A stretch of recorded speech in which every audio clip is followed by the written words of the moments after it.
जय हिंद साथियों। साथियों, आप भी इंतजार कर रहे हैं रेलवे में जाने का, है ना। इंटर पास कर चुके हैं और आपके पास आईटीआई नहीं है, तो आप का इंतजार समाप्त हो रहा है। आप फॉर्म भर सकते हैं एनटीपीसी का। हम बात करेंगे एनटीपीसी की नई भर्ती जो कि आ चुकी है, कैसे इसमें पूरा का पूरा सिलेक्शन होगा, एज क्या होनी चाहिए, है ना, और इंपॉर्टेंट क्या चीजें हैं, सिलेबस क्या है, हम सब कुछ समझते हैं। एक बार फिर से आप सभी साथियों का लर्निंग विद जेएस के इस ऑफिशियल यूट्यूब चैनल पे मैं जयेश पांडे बहुत बहुत स्वागत करता हूं। साथियों, हमारे साथ अंत तक बने रहिएगा, आपका हर डाउट क्लियर होने वाला है। साथी, आइए हम शुरुआत करें। जैसा कि हम बात कर रहे हैं नई भर्ती जो कि 11,558 पदों के लिए है, अपकमिंग भर्ती है साथी। और यहां पे ध्यान दीजिएगा, इसमें इंटर और ग्रेजुएट लेवल दोनों इस फॉर्म को भर सकते हैं, बशर्ते इंटर पास होना चाहिए। ध्यान दीजिएगा साथियों, इंटर पास होना चाहिए। और ग्रेजुएट की अगर बात की जाए तो अगर आप लास्ट ईयर में है तो भी इस फॉर्म को भर सकते हैं साथियों। इसमें अगर हम बात कर ले वैकेंसियों का, तो जैसा कि आप जानते हैं कि दोनों के लिए भर्ती है ना, इंटर के लिए भी और ग्रेजुएट के लिए भी। अब हम बात कर लेते हैं इसमें कौन कौन से पद हैं, है ना।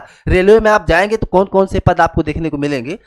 तो यहां पे साथियों अगर बात की जाए तो अंडर ग्रेजुएट लेवल, लेवल 2 और लेवल 3, इसके अलावा ग्रेजुएट लेवल की बात की जाए तो लेवल 5 और 6, जहां पे 8,113 पद हैं ग्रेजुएट लेवल की और 3,445 पद हैं ये इंटर लेवल की, यानी कि अंडर ग्रेजुएट लेवल की साथी।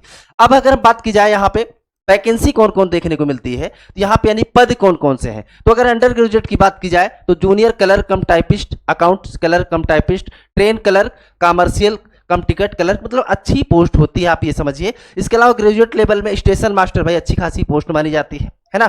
गुड्स ट्रेन मैनेजर की, सीनियर कलर की, कम टाइपिस्ट, जूनियर अकाउंटेंट, तो ये पदों का मैं विवरण है जो हम आपके साथ साझा कर रहे हैं साथी। यहाँ आप जा सकते हैं, कोई आईटीआई नहीं चाहिए आपको। हाँ, टाइपिंग होना जरूरी है क्योंकि कुछ पदों के लिए, बाकी कुछ जो है ऐसे हैं जहां पे टाइपिस्ट की भी जरूरत नहीं है। लेकिन आज समझिए कि अगर आप टाइपिंग कर लेंगे ना तो बहुत अच्छी चीजें हो जाएंगी आपके पास। भाई आईटीआई नहीं की है तो कम से कम 2-3 महीने में टाइपिंग तो कर ही सकते हो और अभी आपके पास टाइम है। यहां पे कुछ और चीजें समझे साथियों, तो जैसे कि शैक्षिक योग्यता की बात कर ले तो 12वीं कक्षा 10+2 के पास मान्यता प्राप्त कहीं से भी, पूरे भारत में कहीं से भी आपने इंटर कर लिया हो और कम से कम 50%, ठीक है, 50% आपके पास क्या होना चाहिए, मार्क्स होने चाहिए। एससी एसटी या पीडब्ल्यूडी के लिए अलग से छूट है, यानी 50% आपके पास कम से कम होना चाहिए, बाकी छूट भी है। ग्रेजुएट पद की अगर बात करें साथी तो यहाँ आप जानते हैं यहाँ पे आपके पास स्नातक डिग्री होना चाहिए, चाहे आप बीए हो, बीकॉम हो, बीएससी हो, कुछ भी हो कि हो, आपके पास ग्रेजुएशन लेवल की डिग्री होनी चाहिए। यहाँ पे कुछ पद जैसे junior account assistant, senior colour के लिए टाइपिंग कौशल अनिवार्य है। देखिए यहाँ पे हमने आपको बताया कि भाई टाइपिंग में, और आप ये समझिए 30 से 35 वर्ड, अगर आप इंग्लिश की तरफ जा रहे हैं तो 30 से 35 वर्ड पर मिनट, इसके अलावा हिंदी में 25 से 30 वर्ड। तो आप अगर कुछ भी नहीं जानते तो कोशिश ये करिए इंग्लिश की तरफ ज़्यादा करिएगा। बेशक वहाँ पे शब्द ज़्यादा करने होंगे लेकिन वहाँ वो आसान हो जाएगा आपके लिए। इसके अलावा टाइपिंग कौशल हमने बताया 30 वर्ड पर मिनट, कम से कम 30 से 35 चाहिए और हिंदी में 25 से 30 चाहिए। आगे इसमें समझे साथी, अब एज इंपॉर्टेंट हो जाता है। ध्यान दीजिएगा, एज की बात की जाए तो अगर आप अंडर ग्रेजुएट का फॉर्म भर रहे हैं तो आपके पास 18 वर्ष होनी चाहिए कम से कम आयु, और अधिकतम क्या होनी चाहिए, 33 वर्ष। अब अगर बात की जाए यहाँ पे तो, और ग्रेजुएट लेवल की, तो यहाँ पे 18 से लेकर के 36 साल के बीच होनी चाहिए। यानी हम इंटर की बात करें तो 18 साल से लेकर के 33 साल तक, और ग्रेजुएट लेवल की बात करें तो 18 से लेकर के 36 साल तक। इसके अलावा क्या उम्र में छूट भी मिलती है, बिल्कुल मिलती है साथी। यहाँ पे अगर बात की जाए ओबीसी नॉन क्रीमी लेयर 3 साल की, एससी एसटी को 5 साल की, पीडब्ल्यूडी सामान्य 10 साल, ओबीसी 13 साल, एससी एसटी 15 साल। भूतपूर्व सैनिक सेवा के आधार पर 3 से 5 साल की छूट मिलती है। तो जो एज है क्राइटेरिया, यानी कि जनरल की बात करें हम तो 18 से 33, बाकी 18 से 36 साल है साथियों। अब काफी लोगों के मन में चल रहा, अभी हम आपको बताएंगे इसका फॉर्म कब तक देखने को मिलेगा, है ना। लेकिन उससे पहले ये इंपॉर्टेंट हो जाता है कि आखिर यहाँ पे हमारी योग्यता है ना, हाँ, एज क्या है, सब कुछ हम समझ लेते हैं। फिर इसमें अगर हम साथियों समझें, अगर अब देखिए परीक्षा की बात कर लेते हैं, इंपॉर्टेंट हो जाता है। देखिए यहाँ पे परीक्षा 2 होनी है, सीबीटी 1 और सीबीटी 2।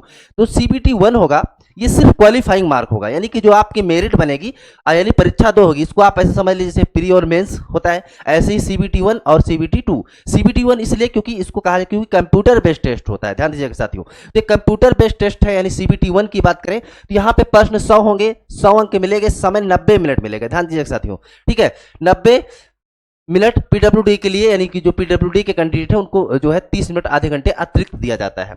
अब सब्जेक्ट की बात कर लेते हैं, ठीक है। सब्जेक्ट जो है सामान्य जागरूकता 40 अंक, यानी जीके जीएस। जीके जीएस यहाँ इंपॉर्टेंट हो जाता है, और जीके जीएस में इस बार जितने भी पेपर हो रहे हैं है ना, इसके पहले चाहे हम बात करें एएलपी का हो, है ना, तो वहां पे कहीं ना कहीं पैटर्न में बदलाव देखने को मिल रहा है। सिलेबस तो सेम है लेकिन जो पूछने का तरीका है ना वो बदलाव देखने को मिल रहा है इस बार। तो इसलिए यहाँ पे आपको मैं पहले से बता रहा हूँ, गणित की बात करें 30, तर्क जो है रीजनिंग यानी 30, तो ये है क्या जो हमने बताया CBT 1 का, और ये सिर्फ क्वालिफाइंग होगा, यानी कि ये फाइनल जब मेरिट बनेगी तो ये मार्क्स काउंट नहीं किए जाएंगे। साथी इस चीज को आपको समझना है। अब अगर क्या निगेटिव मार्किंग भी रहते हैं, बिल्कुल भाई, 1/3 यहाँ पे क्या है निगेटिव मार्किंग रहेगी, यानी कि 1/3 आपका अगर गलत करते हैं तो उत्तर कटेगा साथियों। क्वालिफाइंग मार्क्स यहाँ पे हमने बताया अनरिजर्व को 40%, यानी 100 में से जो है आपको 40% मार्क लाना है सिर्फ क्वालिफाई के लिए, फिर आप CBT2 के लिए आप पेपर दे सकते हैं। OBC SC को 30% और ST को 25%। तो आप ये समझ गए होंगे कि ये जो पहला एग्जाम होना है आपको, इसमें आप सिर्फ क्वालिफाई कर लीजिए, और बहुत लोग कर भी जाते हैं, और ये क्वालिफाई करेंगे तो आपकी जो फीस लगती है ना 500 रुपये, वो भी वापस हो जाएगी। ठीक है, उम्मीद है इस चीज को आप समझ गए होंगे। और क्या इंपॉर्टेंट चीजें हैं वो बता देते हैं। आप CBT2 की बात कर लें, पेपर 2 की, है ना, तो पेपर 2 की प्रश्न 120 है, यहाँ पे अंक भी 120 मिलेंगे, टाइम वही है 90 मिनट है, लेकिन यहाँ पे जीके जीएस का रोल और अधिक बढ़ जाता है, और इसी चैनल पे आपको जीके जीएस की क्लास बहुत जल्दी मिलना चालू हो जाएगी। साथ ही इस चीज का मुआदा कर रहे हैं आपसे। सामान्य जागरूकता 50 अंक यहाँ पे आपको देखने को मिलेंगे। इसके अलावा गणित 35 अंक, रीजनिंग के 35 अंक, और निगेटिव मार्किंग यहाँ पे भी है साथियों, इस चीज को आप समझ चुके होंगे। फिर अगर इसमें बात करें तो अब सिलेबस पे नजर डालें साथियों। देखिए सिलेबस हमने बताया यहाँ पे करंट अफेयर है, इतिहास, भूगोल, भारतीय संविधान, विज्ञान, रेलवे से संबंधित। हाँ, रेलवे से संबंधित कुछ प्रश्न जरूर आप याद रखिए। जैसे क्या था, पहले हुआ करता था कि भाई रेलवे कब चली, कहाँ से कहाँ तक चली, है ना, पहली ट्रेन कब चली, लेकिन अब थोड़ा सा टिपिकल क्वेश्चन पूछा जा रहा है रेलवे से ही, जैसे वंदे भारत से पूछ लेगा या कोई और नई ट्रेन चल रही है ना, तो इस तरीके से क्वेश्चन जो है अब पूछे जा रहे हैं यहाँ पे रेलवे से। इसके अलावा पर्यावरण से भी करंट अफेयर के क्वेश्चन पूछे जाएंगे, विज्ञान प्रौद्योगिकी पूछे जाते हैं। थोड़ा सा बदलाव हुआ है। गणित की बात करें साथियों तो यहाँ पे संख्या प्रणाली, भिन्न प्रतिशत, लाभ हानि, समय दूरी, साधारण, चक्रवृद्धि ब्याज, बीजगणित, और फिर सामान्य बुद्धिमत्ता और तर्क की बात करें तो कोडिंग, डिकोडिंग, श्रृंखला, पहेलियां, समानता, तार्किक, ये सब कुछ क्या है सिलेबस है।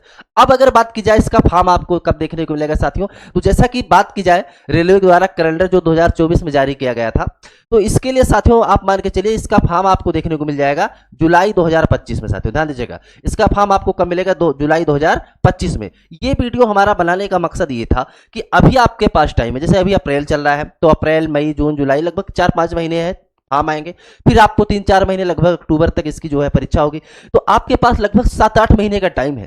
और चूंकि तैयारी आप कर रहे हैं तो एक दिन में तो हो नहीं पाएगा ना, 7-8 महीने में आपकी बेहतर तैयारी हो सकती है। इसी बीच में चूंकि आप जानते हैं कि सिर्फ जो है कुछ पोस्ट ऐसी हैं जहां पे टाइपिंग है, तो अगर आप अभी से एडवांस रहेंगे तो आप टाइपिंग भी सीख सकते हैं, है ना, और कोई बहुत ज्यादा टाइम नहीं लगता है, 2-3 महीने में आप टाइपिंग भी सीख सकते हैं, सीख जाएंगे बहुत ही इजीली तरीके से। तो इसका फॉर्म जुलाई में देखने को मिलेगा साथियों।